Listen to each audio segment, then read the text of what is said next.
his coming. Furthermore, the character of Jesus being a literary and astrological hybrid is most explicitly a plagiarization of the Egyptian sun god Horus.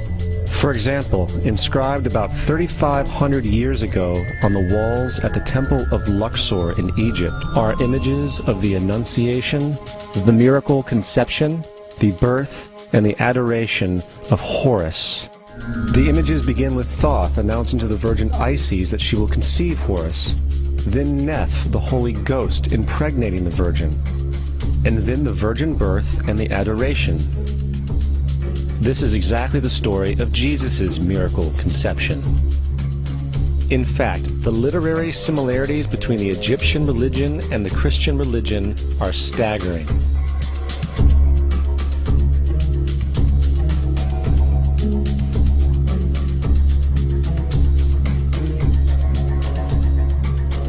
And the plagiarism is continuous. The story of Noah and Noah's Ark is taken directly from tradition. The concept of the Great Flood is ubiquitous throughout the ancient world, with over 200 cited claims in different periods and times. However, one need look no further for a pre-Christian source than the Epic of Gilgamesh, written in 2600 BC. This story talks of a great flood commanded by God, an ark with saved animals upon it, and even the release and return of a dove, all held in common with the biblical story, among many other similarities. And then there is the plagiarized story of Moses. Upon Moses' birth, it is said that he was placed in a reed basket and set adrift in a river in order to avoid infanticide. He was later rescued by a daughter of royalty and raised by her as a prince. This baby in a basket story was lifted directly from the myth of Sargon of Akkad of around 2250 BC. Sargon was born, placed in a reed basket in order to avoid infanticide, and set adrift in a river. He was in turn rescued and raised by Aki, a royal midwife. Furthermore, Moses is known as the lawgiver, the giver of the Ten Commandments, the Mosaic Law. However, the idea of a law being passed from God to a prophet up on a mountain is also a very old motif. Moses is just another lawgiver in a long line of lawgivers in mythological history. In India, Manu was the great lawgiver. In Crete, Minos ascended Mount Dicta, where Zeus gave him the sacred laws, while in Egypt there was Meses, who carried stone tablets and upon them the laws of God were written. Manu, Minos, Meses, Moses. And as far as the Ten Commandments, they are taken outright from spell 125 in the Egyptian Book of the Dead. What the Book of the Dead phrased, "I have not stolen," became "Thou shalt not steal." "I have not killed," became "Thou shalt not kill."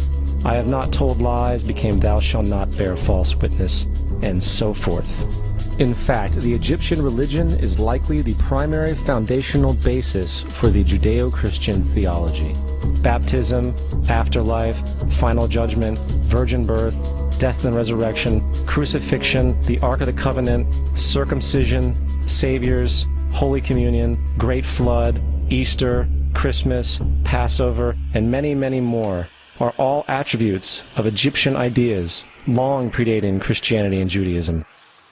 Justin Martyr, one of the first Christian historians and defenders, wrote, "When we say that he, Jesus Christ, our teacher, was produced without sexual union, was crucified and died and rose again and ascended into heaven, we propound nothing different from what you believe regarding those who you esteem sons of Jupiter."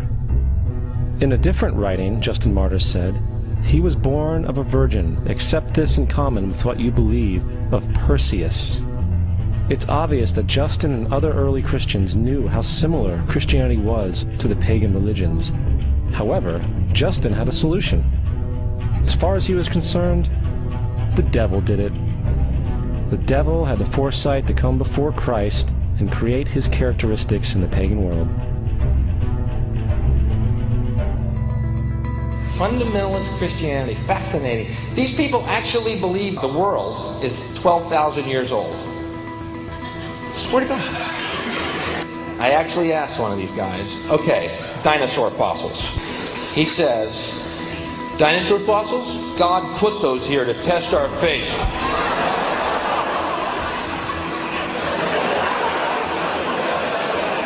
I think God put you here to test my faith, dude.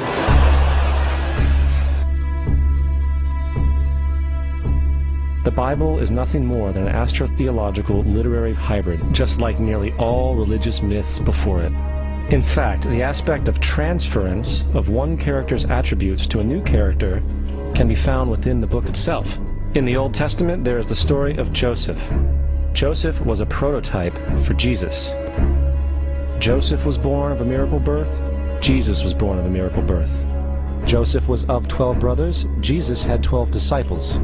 Joseph was sold for 20 pieces of silver. Jesus was sold for 30 pieces of silver. Brother Judah suggests the sale of Joseph.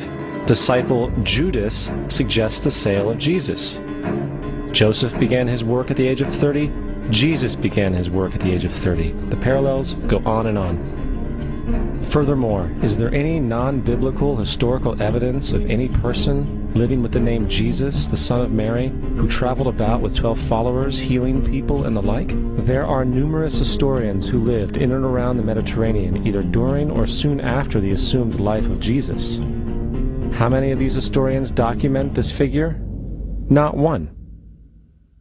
However, to be fair, that doesn't mean defenders of the historical Jesus haven't claimed the contrary. 4 historians are typically referenced to justify Jesus' existence. Pliny the Younger, Suetonius, and Tacitus are the first 3.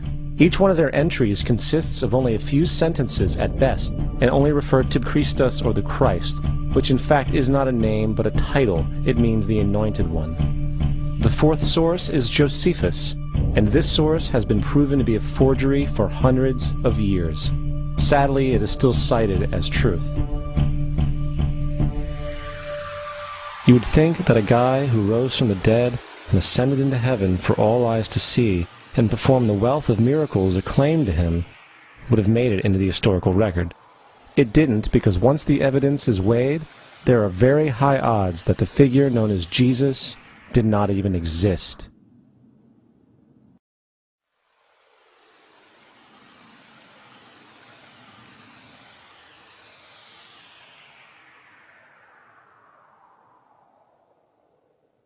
We don't want to be unkind, but we want to be factual. We don't want to cause hurt feelings, but we want to be academically correct in what we understand and know to be true. Christianity just is not based on truth. We find that Christianity was in fact nothing more than a Roman story, developed politically. The reality is, Jesus was the solar deity of the Gnostic Christian sect, and like all other pagan gods, he was a mythical figure. It was the political establishment that sought to historize the Jesus figure for social control. By 325 AD in Rome, Emperor Constantine convened the Council of Nicaea. It was during this meeting that the politically motivated Christian doctrines were established, and thus began a long history of Christian bloodshed and spiritual fraud. And for the next 1600 years, the Vatican maintained a political stranglehold on all of Europe, leading to such joyous periods as the Dark Ages, along with enlightening events such as the Crusades and the Inquisition.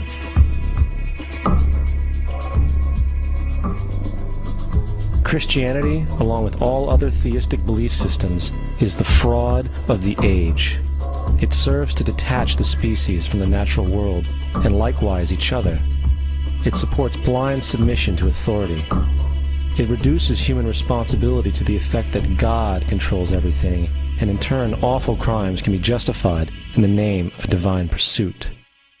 And most importantly, it empowers those who know the truth but use the myth to manipulate and control societies.